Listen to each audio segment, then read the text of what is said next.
Mientras le entregas tu ofrenda al Señor, yo quiero que vayas abriendo la Biblia o prendiéndola en el teléfono. En Isaías capítulo 9 vamos a ver otra profecía más acerca de Jesús en esta temporada que estamos nosotros viviendo, y todas las naciones y el mundo entero está celebrando Navidad. Nosotros queremos entrar a ver lo que la palabra está diciendo o ha dicho por siglos acerca de Jesús. Yo voy a ser muy recurrente, o estoy siendo muy recurrente en todo este mes y en todas las prédicas o los mensajes de este mes. Voy a ser muy recurrente en poner el énfasis en una persona, porque yo creo que el énfasis de la sociedad en el mes de diciembre, cuando se habla de Christmas, cuando se habla de Navidad, el énfasis está en las compras, el énfasis está en las fiestas, el énfasis está en las comidas, en las reuniones familiares, en los reencuentros. Pero cuando nosotros vamos a la Escritura y vamos a la profecía acerca del que había de venir, que ya vino, nosotros nos encontramos que el énfasis del cielo para nosotros en la tierra no son luces encendidas, ni comidas deliciosas, ni encuentros agradables, sino que el énfasis del Señor es y seguirá siendo: Cristo es el centro de la Navidad. Y yo quiero que hoy vayamos a lo que dice Isaías capítulo 9, otra profecía. La semana anterior vimos Isaías capítulo 7, pero yo quiero que vayamos Isaías 9 y la primera parte del versículo 1. No lo voy a leer completo ahora, pero quiero leer la primera parte del versículo 1 que dice: a pesar de todo, dice la versión internacional así, a pesar de todo, no habrá más penumbra o oscuridad para la que estuvo angustiada. Lo leo una vez más, dice: a pesar de todo, no habrá más penumbra para la que estuvo angustiada. Y la frase o la declaración del profeta comienza con una expresión: a pesar de todo. Di conmigo: a pesar de todo. Dilo fuerte aunque no entiendas de qué se trata ni de lo que estás diciendo, pero di conmigo: a pesar de todo.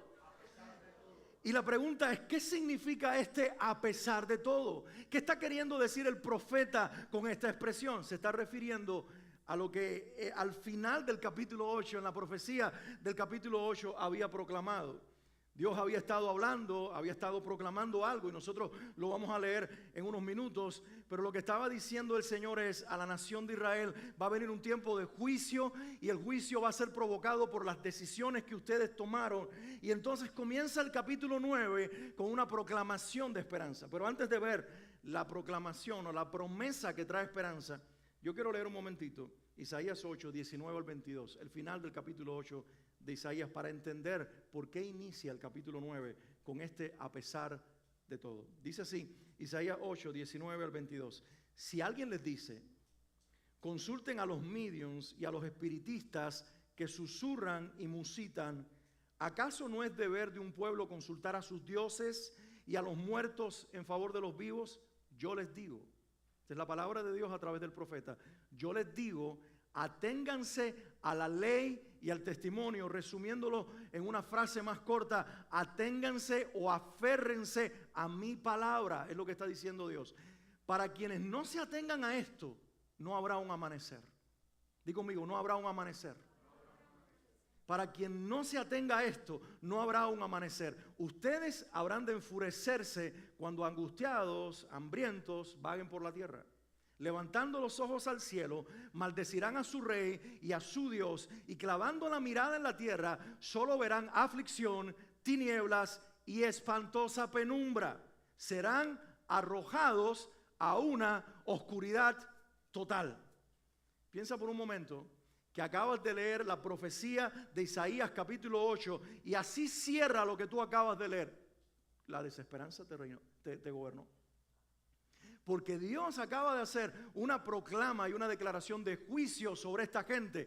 Pero como la Biblia tiene continuidad, y como Dios es un Dios que trae con el juicio también la misericordia, en el capítulo 9, el profeta, que acabó de establecer un juicio en el capítulo 8, en el 9 entra diciendo: pero a pesar de todo, no habrá siempre oscuridad para la que estuvo angustiada. ¿Lo escuchaste? ¿Lo entendiste? Y quiero que entiendas por un momento esto. Es una tragedia lo que en el capítulo 8, 19 al 22 nosotros acabamos de leer. Porque estamos en presencia de una nación que conoce a Dios y conoce la palabra de Dios. Y sin embargo, conociendo a Dios y a su palabra, vienen gente en medio de la crisis y de las voces de invasión del reino de Judá y les proponen algo. Vayan a ver a los Midians para que consulten a los dioses de las naciones. Y estas son gente de la palabra. Mira, nosotros culturalmente, sobre todo los que venimos del Caribe, los cubanos, los haitianos, los dominicanos, los puertorriqueños, venimos de contextos donde si tú no naces en un hogar cristiano, es normal que en tu familia alguien te inculcó que adoraras a los ídolos, que consultaras al espiritista, que te tiraran las cartas, que te hablaran los muertos, que tú estuviste envuelto en algún tipo de estas experiencias, porque ese era el contexto cultural y religioso de muchos de los países que provenimos nosotros. En el sur de América, los chamanes, el animismo, en México y Centroamérica, la adoración a los espíritus. Es decir, nuestro continente ha sido invadido por mucha falsa enseñanza. Pero eso no es la realidad de Israel. Israel es un pueblo que fue separado a través de Abraham y luego su descendencia, sus hijos, y fue enseñado a creerle a Dios y a depender de su palabra. Y de momento, siglos después, esta misma gente que tiene una cultura espiritual diferente a las naciones, que no fue entrenada para consultar a los muertos porque entienden que los muertos no hablan, sino que son demonios, de momento se vuelve vulnerable y comienza a coquetear con la idea de que tal vez funcione lo que la medium, la espiritista y el que habla por los muertos o los demonios pueda decirme, y le da la espalda a Dios. E Isaías capítulo 8 es una advertencia final de Dios, donde Dios les dice, mira, tengo para ustedes una palabra. Si no abandonan esa idea de consultar a dioses falsos y de buscar el horóscopo, los espiritistas o las falsas voces de los que están hablando, diciendo lo que no tienen que decir, lo que yo les voy a proclamar es lo siguiente: si ustedes no se arrepienten, viene destrucción. Y así termina el capítulo 8, con un pueblo que tiene una sentencia de destrucción que lamentablemente se cumplió. ¿Saben por qué? Porque Dios, en su mayor expresión de amor, no nos libra de las consecuencias de nuestros actos, sino que en su mayor expresión de amor, el padre que ama a sus hijos, viendo que se han descarriado, muchas veces deja que tropiecen, porque la caída es la que las traerá de regreso a él. Y en esa realidad nosotros entramos en el capítulo 9 de Isaías y volvemos a esta declaración que yo quiero que tú saborees y tú interiorices en este día. A pesar de todo, no habrá más penumbra para la que estuvo angustiada. Hay algunas declaraciones en este pasaje, esos versículos que acabamos de leer, inclusive nos vamos a extender hasta el versículo 7, donde nosotros vamos a ver un Dios que, si bien declara juicio y lo permite, su carácter no es de destrucción para sus hijos, sino que es un Dios de misericordia y un Dios de gracia. Y es lo primero que yo quiero hoy establecer con respecto a esta promesa que vamos a ver en este pasaje, es cómo el pasaje, la Biblia, Isaías 9, nos revela al Dios misericordioso. ¿Quieren leer conmigo una vez más los versículos 1? Y en este caso nos vamos a extender hasta el versículo 2 de corrido. Dice, a pesar de todo, no habrá más penumbra para la que estuvo angustiada. En el pasado, Dios humilló a la tierra de Zabulón y a la tierra de Neftalí, pero en el futuro honrará a Galilea de los gentiles, desde el camino del mar al otro lado del Jordán. El pueblo que andaba en oscuridad, en tinieblas, ha visto una gran luz. Sobre los que vivían en tierra de sombra de muerte, una luz ha resplandecido. Y esta es una declaración de total misericordia de un Dios que por encima de creador es padre, que ha visto a sus hijos hundidos en una terrible desobediencia, pero que no se cruza las manos frente a la desobediencia de sus hijos, sino que es proactivo en traerlos de regreso y restaurarlos a una relación con él, donde ya las tinieblas no les gobiernen, sino que la luz los llene. Y quizás en este día tenemos nosotros, no quizás, 100%, tenemos que vernos en esa declaración. Porque tú y yo estábamos en la oscuridad y la luz, por misericordia, vino a buscarnos, a rescatarnos y a traernos a una relación, no de criaturas solamente con un creador, de hijos con su padre. De hijos con su padre.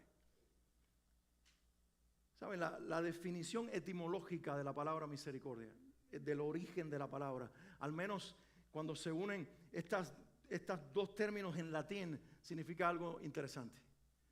Viene de la palabra miseria, y de la palabra cardía. Miseria, entendemos el significado. Cardía viene de la palabra que hoy tenemos nosotros en el español, corazón. Por eso, cuando se habla de términos médicos en relación con el corazón, se habla de cardiovascular, se habla de cardiólogo para hablar del especialista en el corazón, porque esa es la palabra en el latín que se define corazón. Y mira ahora cómo se juntan en la palabra misericordia, miseria con corazón. Y esto es lo que quiere decir esta sola palabra. Dios puso su corazón hacia la miseria humana, no porque hizo alianza con nuestra miseria, sino porque estaba decidido a transformar nuestra miseria en su gloria viniendo a nosotros. Nuestra miseria recibió la atención del corazón de Dios, y sabiendo que era el resultado de nuestras malas decisiones, de nuestra adoración pagana, de nuestro mestizaje o nuestro vínculo con las tinieblas, Dios no se cruzó los brazos y dijo se lo merecen, sino que permitió las consecuencias, pero solo por un tiempo, para venir a alterarlas con un acto de misericordia. Porque el cielo conoce que su mejor arma para aplastar al infierno es la misericordia y la gracia. ¿Lo escuchaste? El cielo sabe que su mejor arma para destruir las tinieblas, para destruir al infierno, es su misericordia y su gracia. Dios revela su luz a nuestras vidas en su misericordia y en su gracia. Sabía que estábamos perdidos, pero no se conformó con eso. Él había hecho pacto con Abraham, él había hecho pacto con Isaac, él había hecho pacto con Jacob, y él había prometido sobre esa nación que las tinieblas no gobernarían, que la luz sería reinante en medio de ellos. Y esa misma declaración está hecha sobre la iglesia. Aunque en momentos de tu vida hagas alianza con las tinieblas, no eres hijo de la oscuridad, eres hijo de la luz, y te visitará la misericordia para traer a tu vida la luz resplandeciente de Cristo. La luz resplandeciente de Cristo. Misericordia. Alguien dijo, y se volvió popular esta expresión, y yo la repito en este día, que misericordia es cuando Dios decide no darte lo que tú te mereces. ¿Lo escuchaste? Es cuando Dios retira su juicio y en lugar de destruirte, cambia el curso de la historia por amor de su nombre y por amor de ti. Porque Dios se ama a sí mismo, ama su nombre y lo que declara su nombre y lo que implica su nombre en primer lugar, pero luego te ama a ti como un reflejo de Él para salvarte, porque hizo un pacto consigo mismo que así lo haría. Él es un Dios misericordioso. Yo quiero que eso penetre hoy profundo dentro de ti. Dice, a pesar de todo, a pesar de sus decisiones, de las tinieblas que no son el resultado de un ataque externo de una nación, que no son tinieblas emocionales porque ustedes han sido atacados, si fueron tinieblas espirituales que ustedes mismos produjeron, que son autoconsecuencia de sus malas decisiones, pero aún así, a pesar de eso, de que ustedes provocaron su oscuridad, no habrá siempre oscuridad para la que ahora anda angustiada. No, dice el Señor, sino que mi luz invadirá su tierra, mi luz los libertará por causa de mi misericordia. Y entonces hace la promesa más grande que está encerrada en este pasaje y que quiero leerles en el versículo 6. Dice, porque nos ha nacido un niño, se nos ha concedido un hijo, la soberanía reposará sobre sus hombros, y se le darán estos nombres: Consejero admirable, Dios fuerte, Padre eterno, Príncipe de paz. Yo creo que si tú puedes ver en pantalla este versículo, tú lo leas conmigo en este momento. Lo leemos juntos. Porque nos ha nacido un niño, se nos ha concedido un hijo. La soberanía reposará sobre sus hombros y se le darán estos nombres: Consejero admirable, Dios fuerte, Padre eterno, Príncipe de paz. Hace una semana, cuando veíamos la profecía de Isaías capítulo 7, el profeta declara en Isaías capítulo 7, la virgen concebirá, la virgen tendrá un hijo. ¿Recuerdan eso? Y en el sentido de esa profecía, la Virgen es la que concibe, la Virgen es la que tiene un hijo. Pero 2 capítulos después, estamos leyendo en Isaías 9:6, y ya nos dice que el hijo es solo el hijo de la Virgen, sino que el hijo es de nosotros también. Nos ha nacido un hijo, se nos ha concedido un hijo, dice aquí la Biblia. ¿Lo escuchaste? Y esto no lo puedes perder de vista. Porque por un lado está profetizando el acto real ocurrido en Jerusalén hace 2000 años y tanto atrás. La Virgen milagrosamente como un acto sobrenatural. Dios diciendo, si lo puedo hacer de esta manera en una Virgen, ¿qué no podré hacer en ustedes? Esto va a ocurrir, esto ocurrió, esto es un hecho. Está proclamado en Isaías 7. Pero ahora la profecía de Isaías 9 tiene que ver con todos nosotros, con su pueblo. El de habla hebrea y las naciones de la tierra, los gentiles de las naciones que heredamos la promesa de Abraham. Y dice, nos ha nacido un niño, se nos ha concedido un hijo. Dilo conmigo, nos ha nacido un niño, se nos ha concedido un hijo. Jesús es para todos. Y la primera declaración que está haciendo este versículo, lo primero que encierra esta promesa, porque yo quiero que tú entiendas que el versículo 6 es una promesa con P mayúscula. En algún momento voy a explicar eso más adelante, pero tú tienes que entender que aquí hay una promesa con P mayúscula. En la Biblia hay muchas promesas que están en minúscula. Y son más de, dicen los que las han calculado, más de 3000 promesas en la Biblia, pero hay una promesa en mayúscula. Quiero que entiendas esto hoy. Hay una promesa en mayúscula que no es una declaración de la boca de Dios, sino que es Dios mismo encarnándose en el vientre de una mujer. No sé si tú lo escuchaste. Porque los veo demasiado calmados, como si no hubieran tomado café. Se quedaron como que, ¿qué estás diciendo? Hay promesas en minúscula que son declaraciones. No temas, yo estoy contigo. Yo te protejo. Yo soy tu luz y tu salvación. ¿De quién temeré? El que habita al abrigo del Altísimo. Son declaraciones de Dios. Son promesas que están contenidas, pero que dependen de la promesa. Y la promesa no es un dicho que sale de la boca de Dios. La promesa es Dios saliéndose de sí mismo y encarnándose en una mujer para cambiar la historia de la humanidad y de tu vida para siempre. El aplauso está más o menos. Si es para la promesa, tiene que ser mejor. Y por eso el Señor nos separa esta promesa de nosotros. No es solamente el Hijo de la Virgen, es nuestro. Nos ha nacido un niño, un hijo nos ha sido dado. Y la intención de Dios por medio del profeta es que tú entiendas que en el plan de la redención tú y yo estábamos incluidos. Que no fue un plan aislado que nos descubrió a nosotros en el camino. Que no fue que Dios se armó un plan para una nación, Israel, y luego dijo, uy, se me quedaron estos afuera. ¿Qué hago con los cubanos? ¿Qué hago con los venezolanos? ¿Qué hago con los colombianos y los chilenos y los peruanos? ¿Y qué hago con los americanos? ¿Qué hago con esta gente? Vamos a decirle que ellos también pueden entrar, aunque el plan no era para ellos. No. Dios pensó que de toda lengua, tribu o nación, Él sacaría un pueblo, porque el Hijo era para nosotros. Se nos había sido concedido.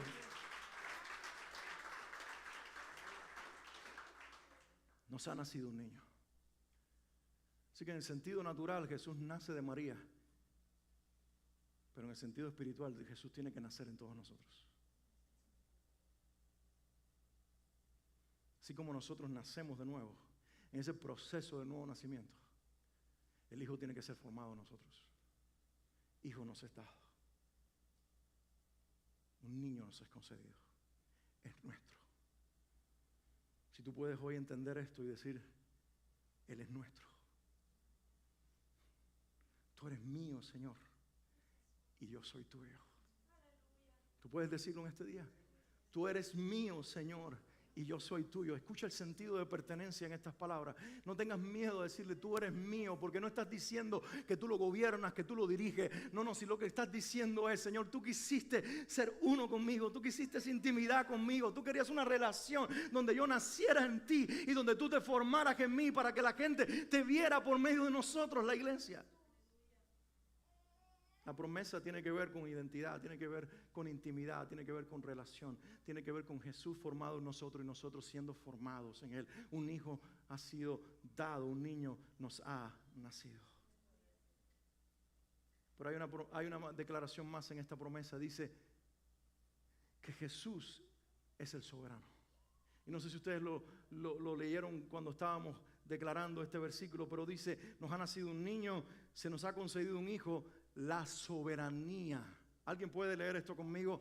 La soberanía reposará sobre sus hombros. Vamos, iglesia, dilo fuerte. La soberanía reposará sobre sus hombros. Es como en el momento de la coronación de un rey, cuando le ponen la corona y luego también le ponen la capa, y la capa cae sobre sus hombros, y en ese momento se le declara: eres el soberano de este reino. Soberanía tiene que ver con tener autoridad, con tener la libertad para gobernar, con tener el control y el dominio de una determinada región. Y cuando se habla de Él como soberano, no está diciéndose que Él solamente reina sobre una porción de la tierra, sobre la geografía de un lugar. Él reina sobre todo el planeta Tierra. Pero no solamente Él tiene la soberanía sobre todo el planeta Tierra. Dice en Hebreos capítulo 1 versículo 3 que Él sostiene todas las cosas con la palabra de su poder. Es decir, que las galaxias y todo lo que existe en el universo, en el segundo cielo, responde a la voz de su mando. Él es el soberano también de todo lo que quizás el telescopio espacial de la NASA no ha podido conocer. Él lo conoce, salió de su boca.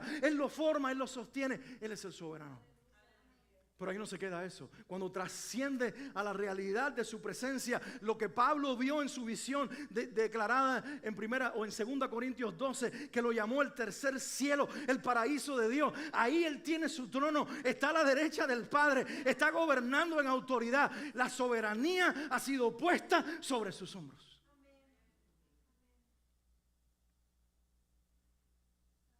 La soberanía ha sido puesta sobre sus hombros. Ahora, yo lo dije en un sentido inverso a como ha sido siempre, porque yo estoy hablando desde nosotros hacia la eternidad. Pero tú tienes que entender que siempre Él ha sido soberano, y su soberanía comenzó en ese cielo donde Él habita. Y desde allí gobernaba todas las cosas. Y desde ese gobierno y desde esa autoridad nos puso a nosotros en la tierra y nos creó a su imagen.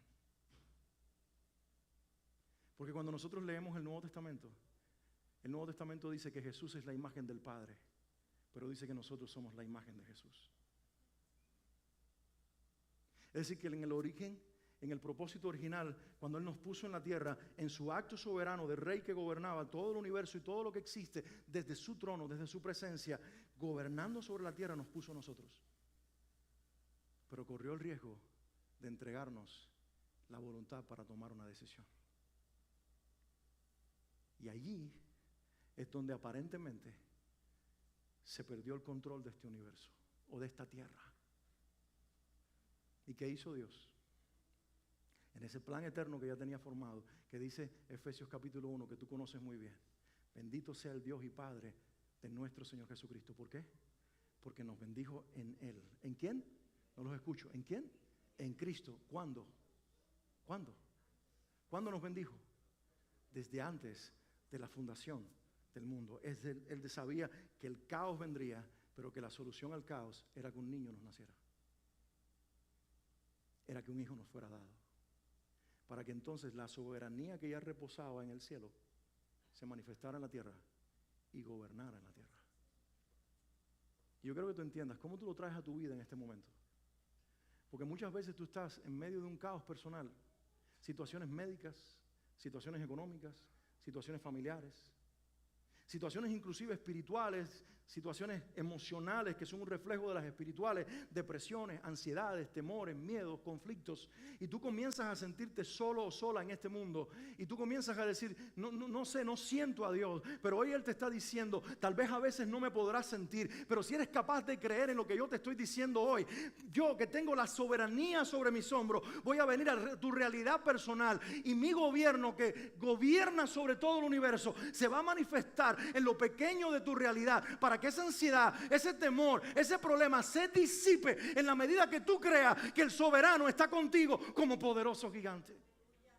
No sé si tú lo entendiste. Si lo hubieras entendido, no te quedarías tan quieto, tan callado, tan tranquila, porque tú te estás enfrentando hoy a la realidad, que el que gobierna el universo también se interesa de tu pequeña realidad, de que Él no ignora quién tú eres, y mientras está hablando a las constelaciones, y mientras está poniendo en orden el universo, y mientras los seres celestiales responden a su comando, también está mirando tu pequeñez y mi pequeñez, y está viniendo a ella para transformarla con la gloria y la luz de su nombre.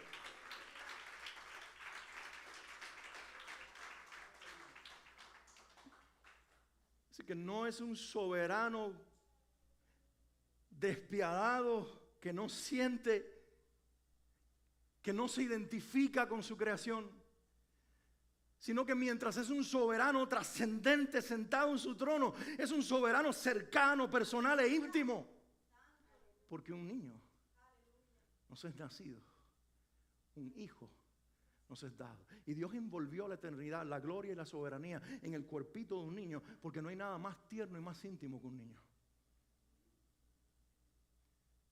Tú ves un hombre hecho y derecho con sus mañas y con su forma de vida y tú no sabes si abrazarlo o dejarlo pasar.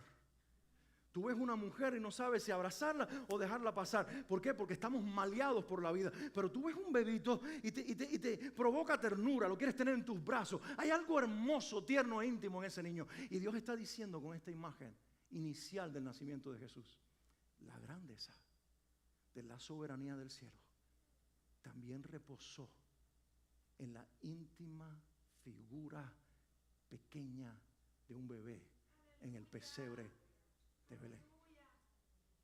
Porque el trascendente se hizo cercano para que tú lo puedas tener cerquita de ti y te des cuenta que mientras Él en su gloria es un fuego consumidor, cuando se revela a ti es tierno e íntimo para que lo quieras tocar y puedas sentirte confiado de que Él tiene para ti la solución, porque Él te ama. Porque Él te ama.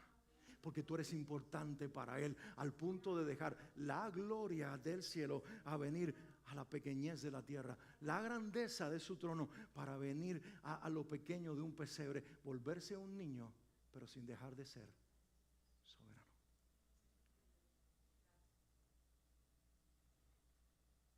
Jesús es mi Rey soberano. Jesús es tu Rey soberano.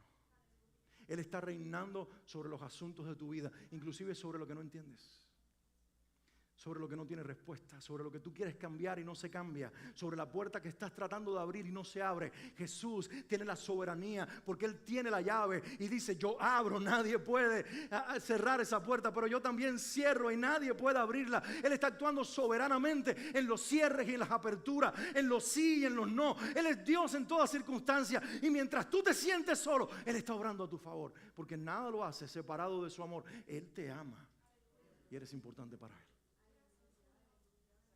Pero sería una tragedia convertir la Navidad en luces, comida y reuniones familiares y sacar a Jesús de la ecuación, porque la Navidad no existe sin Jesús. La Navidad es Jesús. Si Jesús no está en el centro de tu vida, el lechón puede ser muy agradable, pero provocará una indigesta mañana. Si Jesús no está en tu vida, las reuniones familiares, el reencuentro pueden ser increíbles, pero terminarán en una nueva discusión familiar y en una tragedia familiar. Si Jesús no está en la ecuación, la vida seguirá siendo el mismo caos que nosotros sabemos provocar, porque separados de Él provocamos tinieblas, con Él traemos luz. Si Jesús está en el centro, todo cambia, porque no solamente es el íntimo Salvador que se acerca en amor y nos entiende, es el soberano sobre el cual la soberanía sobre sus hombros reposa. Y luego, en esta promesa en mayúscula, que es el Hijo Jesús, el Padre revela varios nombres. La semana anterior veíamos el nombre de Isaías 7, Emmanuel, Dios con nosotros. Ahora se nos revela no solamente un nombre, se nos revelan varios nombres. Y esta es la declaración: se le darán estos nombres: Consejero admirable. Di conmigo: Consejero admirable. Yo sé que la versión del 60 dice admirable, consejero, pero la mayoría de las versiones actuales unen estas dos frases: Consejero admirable. Di conmigo: Consejero admirable. Dilo también: Dios fuerte. Di también: Padre eterno. Y por último: Príncipe de paz. Lo puedes decir una vez más e interiorizarlo: Consejero admirable, Dios fuerte, Padre eterno, Príncipe de paz. Y Jesús es aquí revelado en varios nombres, al menos 4, para decirte: yo no estoy encasillado a una sola situación y a tratar solamente con un tipo de personas. Yo puedo tratar con toda clase de personas y con toda clase de situación que las personas tengan. ¿Tú me escuchaste? Es decir, el rey que se nos ha dado, el soberano que tenemos, el Salvador que vino a nosotros, puede tratar con todas tus circunstancias y para todas tiene una respuesta. Porque Él tiene un nombre para cada uno de tus problemas. Él tiene un nombre para cada una de tus situaciones. Y en su nombre están encerradas sus respuestas y está encerrada su solución. Lo primero que dice es, admirable consejero. Él es tu mejor consejero. Los seres humanos necesitamos consejos. De hecho, el pecado del capítulo 8, de ir a buscar a los mediums y a los profetas de la maldad y a los que hablaban supuestamente por medio de los muertos, es porque hay una necesidad intrínseca del ser humano, que alguien me diga qué decisión tomar. Hay una necesidad inherente en el ser humano de que alguien me hable de parte de Dios y me diga qué puedo hacer hoy que beneficie mi futuro. Y por eso la gente va al horóscopo y la gente va a ver al espiritista y la gente va a ver al que le tira las cartas y el que le lee el café y todas estas locuras. E inclusive a veces en la iglesia ya no hacemos esas cosas, pero andamos detrás de las personas para que nos digan lo que Dios nos quiere decir en la intimidad de una relación con Él.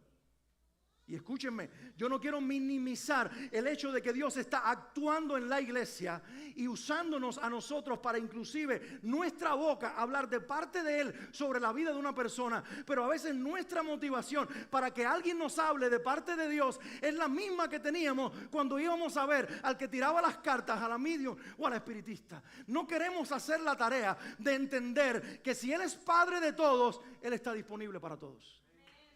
Y que si alguien me va a dar una palabra del cielo, no es para descubrirme un secreto, es para confirmarme lo que el Espíritu ya me dijo. Cuando yo soy íntimo, Él me revela la verdad y mis hermanos me lo confirman. Pero cuando yo vivo dependiendo de que otros hagan la tarea espiritual, yo vivo en esa incertidumbre de no escuchar su voz. Pero ahora Él viene y te dice, necesitas un consejo, he aquí el admirable consejero.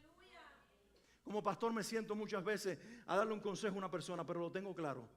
No va a funcionar y no va a suceder nada hasta que por medio de mí no hable el Espíritu Santo. Y normalmente lo que el Espíritu Santo hace es reafirmar en el corazón de la persona lo que Él ya le ha dicho solito.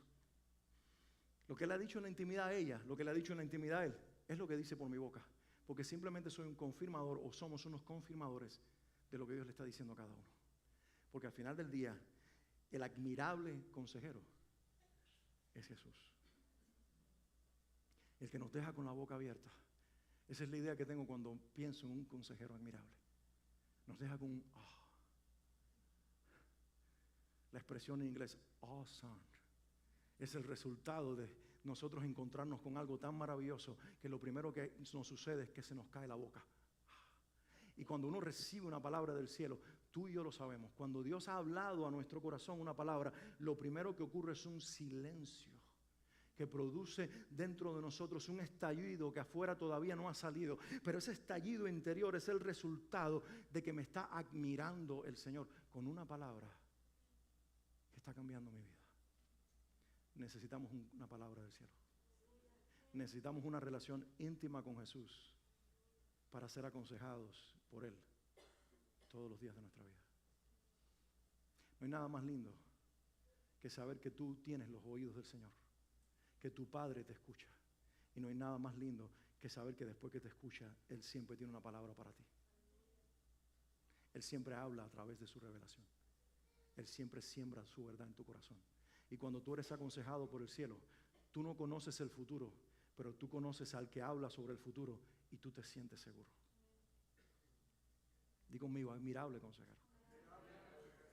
Y quiero que levantes tu mano arriba y digas, Señor, esta semana yo buscaré tu consejo. Dilo así, háblelo en este momento, aunque quizás no era parte de tu plan, pero dile, Señor, esta semana yo buscaré tu consejo. Esta semana yo creceré en intimidad contigo. Esta semana yo dejaré que tu palabra hable a mi corazón. Yo te necesito, admirable consejero. Asómbrame con tu consejo celestial, con tu consejo sobrenatural. Dios mío, Padre mío. Amén. Él no solamente es nuestro consejero admirable, Él es la fortaleza de nuestras vidas. Y lo declara así la palabra, Dios fuerte. Di conmigo, Dios fuerte. ¿Él es Dios? Dios fuerte. Tú eres débil, Él es fuerte. Este es el secreto que Pablo descubrió y nos reveló a nosotros en la Escritura. Después de su gran revelación, de que vio ese tercer cielo, que vio el paraíso, dice, cuando vino Satanás, dado por el Señor, permitido por el soberano, para que yo no caminara en orgullo, me abofeteaba el rostro, y yo vine delante del Señor y le dije, Señor, quítame esto. Él me dijo, bástate mi gracia. Y entonces comprendí que es cuando soy débil, que entonces soy fuerte. ¿Por qué? Porque su poder, su fortaleza se perfecciona en mi debilidad. Cuando nosotros nos encontramos con las bienaventuranzas de Mateo 5, la primera bienaventuranza en el versículo 13 es, bienaventurados ¿quiénes?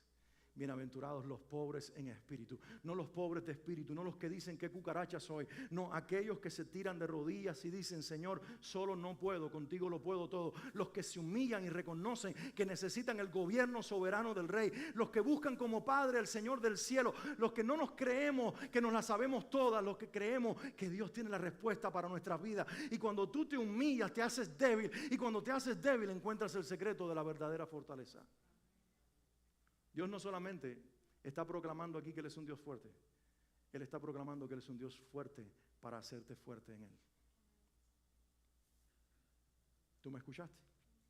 No son meras declaraciones para que nosotros sepamos los nombres de Dios. Es para que nosotros vinculemos esos nombres de Dios a nuestra realidad personal. Y esto es lo que está diciendo. Sí, soy un Dios fuerte, pero ¿de qué vale ser fuerte si tú no tienes mi fortaleza? Yo quiero que tú entiendas que el niño te nació para que tengas una relación con Él, para que la soberanía de Él venga a tu vida y viva bajo gobierno en una actitud humilde, para que cuando eso ocurra, tu debilidad humana te arrastre de rodillas a mi trono. Y cuando eso ocurra, te voy a vestir, te voy a cubrir, te voy a llenar de mi fortaleza. Y aunque seas débil, vas a ser el más fuerte, porque vas a caminar en mi fuerza.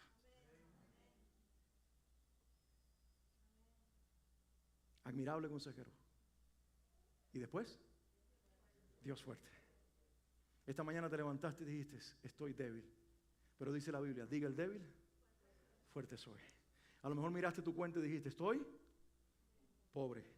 Pero diga el pobre, rico soy. Porque siendo fuerte se hizo débil y siendo rico se hizo pobre. Para que tú seas lo que Él es, Él se hizo lo que tú eras.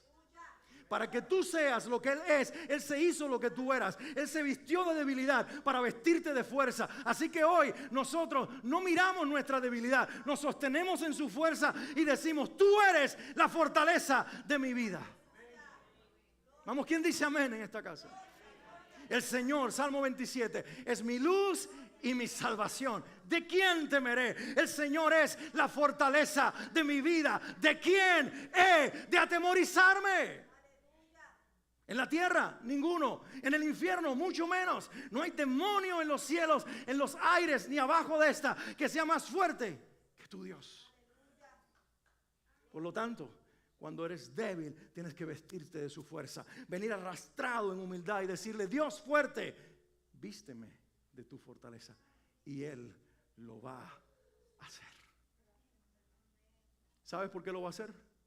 Está encerrado en este nombre que va a proclamarse ahora. Padre eterno. Alguien diga Padre eterno. Este es el gran secreto guardado en las Escrituras. Esto es lo que Él está revelando desde el principio. ¿Sabes lo que dice Mateo cuando está hablando de la genealogía de Jesús? Comienza a hablar de Jesús, nacido de José, nacido de María, hijo de José. Y comienza a mencionar toda la descendencia. Llega Abraham y continúa y continúa. Y luego dice Enos, hijo de Set, Set, hijo de Adán. ¿Y sabes qué dice al final?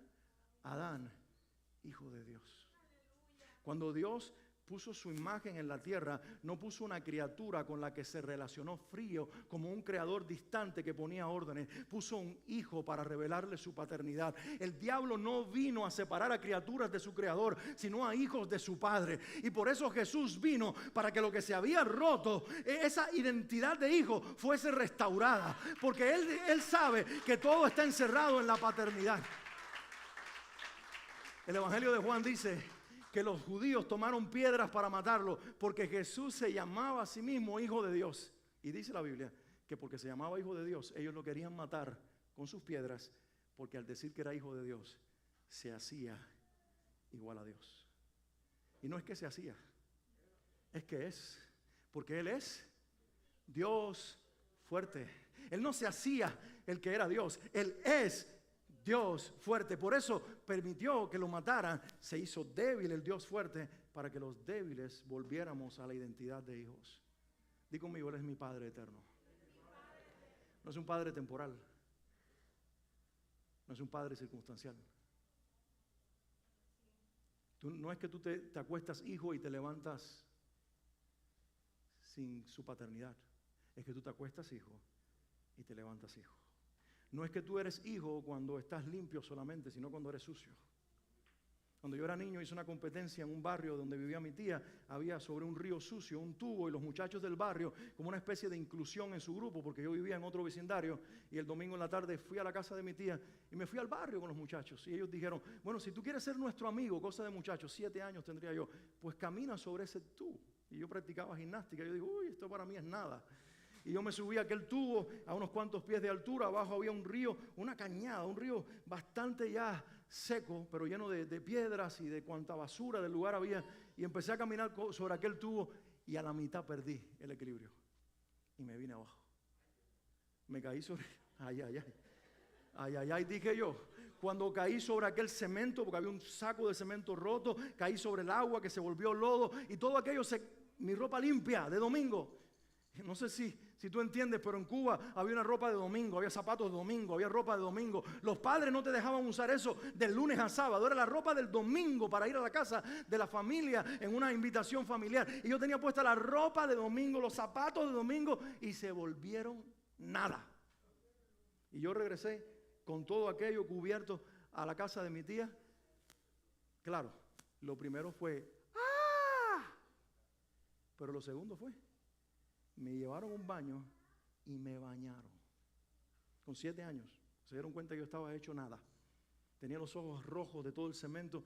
Y me recuerdo, y buscaron, mi papá salió a la casa de su hermana que vivía en la otra calle y le dijo, dame ropa para Alex. Y tenían una ropa ahí de un primo que tenía 2 tallas más que yo, pero me las pusieron. Y me vistieron de limpio. ¿Sabes por qué?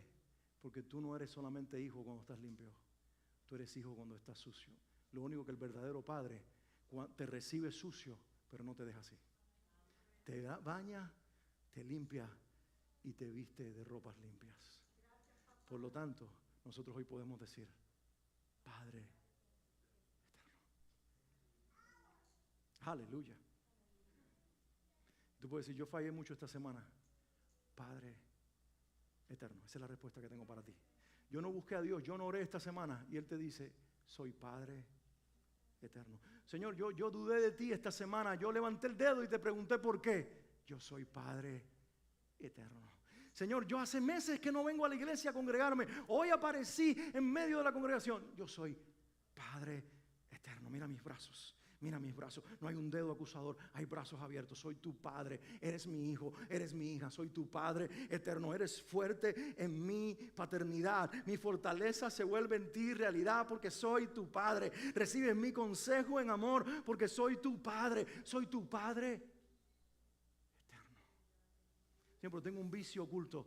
Soy tu Padre eterno. Te estoy limpiando. No lo ves, tengo paciencia, te lo voy a quitar, no te voy a dejar allí. Un día te despertarás y ya no querrás volver a ese vicio porque soy tu Padre eterno. Estoy haciendo una obra completa en ti. No te canses, no te rindas, no me sueltes la mano. Déjame llevarte en el camino. Si te caes te levantaré. Si tropiezas yo te sostendré. Si me niegas yo te buscaré. Soy tu Padre eterno. Y ese es el secreto de la paz. Por eso dejó para el final el Señor en la declaración de Isaías este nombre: Príncipe de paz. Dilo conmigo: Príncipe. Ya vamos a terminar, pero dilo fuerte: Príncipe de paz. Sabes que la búsqueda más grande del ser humano no es la de la felicidad, no es el dinero, no es placer. La búsqueda más grande del ser humano es la paz, porque lo que se rompió en el Edén fue la relación de paz que existía entre los hijos y el Padre. Y cuando el Hijo vino y nos reveló al Padre, lo primero que surgió fue la paz aquí adentro con Él, para restaurar todas las demás cosas y traer paz en todos los demás ambientes. Por eso Él se proclama primero Padre eterno, para que entiendas que es por causa de su paternidad que nos hace fuertes, que nos da consejos certeros, pero para que tú entiendas que la paz resulta de su paternidad. Es imposible hacer la paz con los hombres no teniendo paz con Dios. Es imposible estar en paz con nosotros si no tenemos paz con Dios. Y escucha, es imposible hacer la paz con Dios si no somos hijos de Dios. Este es el centro de la Navidad.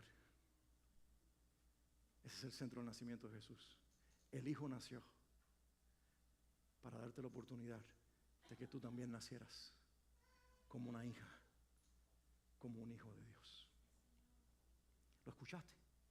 El Hijo nació para que tú tuvieras la oportunidad de nacer como una hija y un hijo de Dios.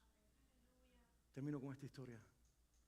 Maestro, ¿qué puedo hacer para ver el reino de Dios? Maestro, ¿qué puedo hacer para entrar en el reino de Dios? Las dos preguntas que Nicodemo le hizo a Jesús. Juan capítulo 3. De cierto te digo, que si no naces de nuevo, no podrás entrar. ¿Será que tengo que volver a entrar en el vientre de mi madre y volver a nacer? ¿No lo entiendes?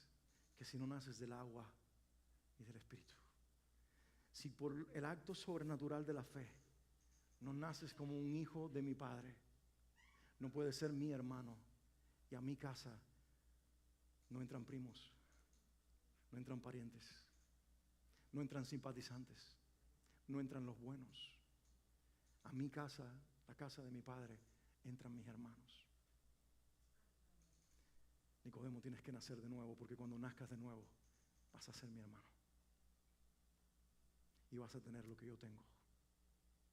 Y mi espíritu va a venir a tu vida y te va a hacer declarar Abba, como yo le digo Abba. Y con libertad vas a llamar a mi Padre, tu Padre, a mi Padre, tu papá. Abba, Padre. ¿Alguien da gracias en este día por ese privilegio tan grande? Navidad no sería nada si no hubiera ocurrido una en nuestro corazón. Y la pregunta es, ¿tú has tenido tu propia Navidad? ¿Ha nacido Jesús en ti? ¿Tú has nacido en Él? Porque si eso ha sido así, ¿qué libertad tenemos? Padre eterno, príncipe de paz. Y lo dilatado de su imperio y la paz no tendrán fin. Eso es para ti, en medio de tu prueba. Esta semana le escribía a una hermana que están viviendo una prueba y le decía, ¿cómo están? Y me decía, estamos más fortalecidos. Y yo decía, eso solamente es una respuesta de que el Dios fuerte se hizo Padre eterno en esta familia y les está entregando la fortaleza de su paz en medio de la prueba. Eso es un milagro que solamente experimentan los hijos de Dios en el caos y en la prueba, en el desastre de la vida, en las pérdidas de la vida. Estoy siendo fortalecido porque mi Dios fuerte es mi Padre eterno y me ha vestido con su soberana paz para siempre, todos los días de mi vida. Nunca me dejará, siempre está conmigo. Soy más que victorioso, soy más que vencedor por medio de Él, Cristo Jesús. Dáselo fuerte al Señor.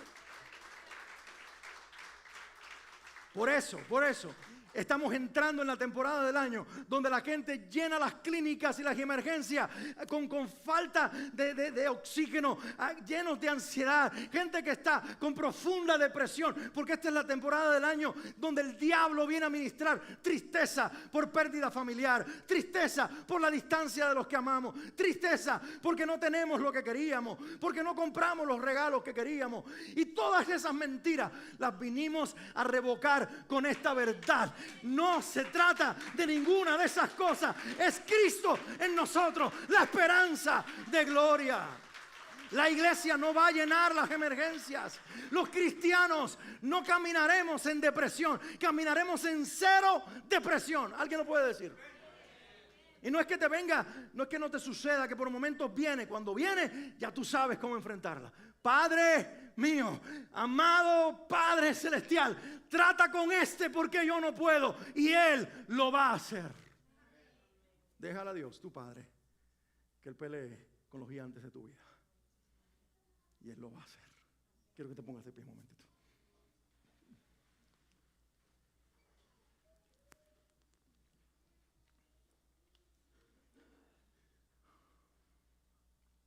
Pedir a Fran solamente que suba un momentito al piano. Yo quiero que tú cierres tus ojos ahí donde estás. Y deja que el Espíritu Santo ahora mismo comience a hablarte, a volver vida en ti la palabra que Él te ha dado. Te ha revelado su misericordia. Y Él te ha revelado la promesa, que es Jesucristo. El secreto que está escondido en Jesús.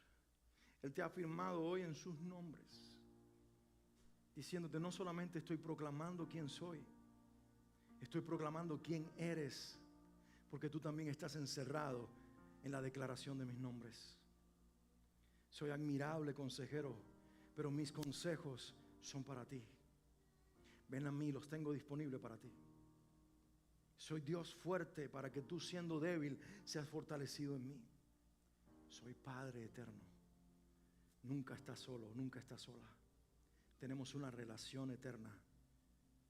Soy mucho más que tu creador. Soy tu papá.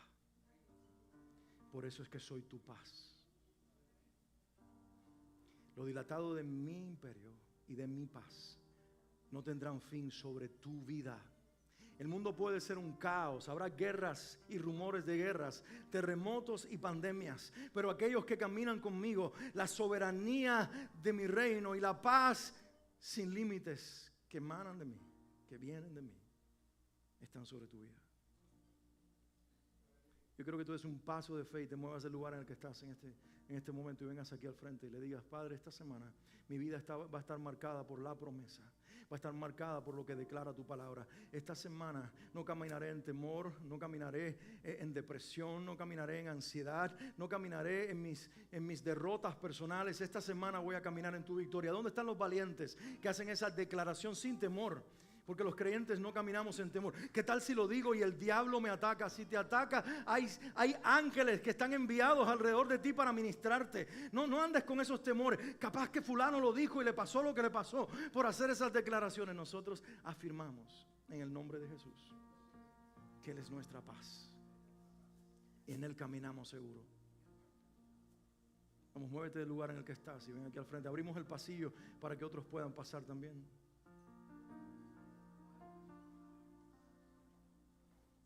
Pedir a las voces que suban, los instrumentos también. Vamos a preparar el momento para que Dios ministre ahora nuestros corazones. Y aunque viniste ahora para que oremos por ti, yo quiero que ahora pongas tus manos sobre alguien en este lugar y comiences a orar en este instante. Comiences a orar por los demás, porque también Dios te ministra cuando das. Hay más bienaventuranza en dar que en recibir. Entonces comiences a dar ahora y comiences a impartir y a orar sobre el otro, a orar sobre la otra, tu hermano, tu hermana, lo que tú viniste a buscar, lo que tú viniste a recibir. Vas a estar pidiéndole que en esta semana Isaías 9:6 se haga realidad en la vida de todos. Y los que están ahora siendo impartidos con la oración tuya, que su casa, su familia tenga hoy y toda esta semana esta administración de vida del Rey Eterno.